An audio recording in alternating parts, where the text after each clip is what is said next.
নাশকতার আগুনে পুড়ে ছাই বিজেপির খোয়াই জেলা এসসি মোর্চার সভাপতি ক্ষিতীশ দাসের দোকান সহ আরও 4টি দোকান। ঘটনার খবর পেয়ে ছুটে যান বিজেপির সহসভাপতি সুবল ভৌমিক ও তেলিয়ামুড়া বিধানসভা কেন্দ্রের প্রার্থী কল্যাণী রায়।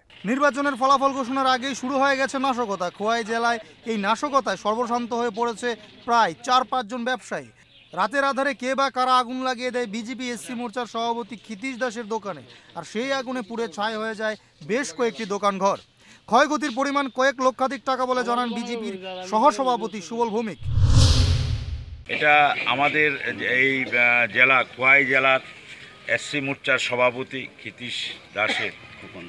ক্ষিতীশ দাসের সহ আরও চারখানা দোকান পুড়ে ছাই হয়ে গেছে। ক্ষিতীশ দাসের কয়েক লক্ষ টাকা এখানে কত টাকার ক্ষতি হয়েছে। পাশাপাশি এখানে একটা ফার্টিলাইজারের দোকান, ওদেরও ভীষণ ক্ষতি হয়েছে। পাশাপাশি 4-5টা দোকান ক্ষতি হয়েছে। এই ক্ষতিগ্রস্ত দোকানগুলোতে আমরা নিশ্চয়ই আমাদের সরকার গঠন হলে আমরা চেষ্টা করব তাদেরকে কিভাবে সহযোগিতা করা যায়, কারণ এটা সম্পূর্ণ নাশকতামূলক কাজ, এটা সিপিএম পার্টির কাজ।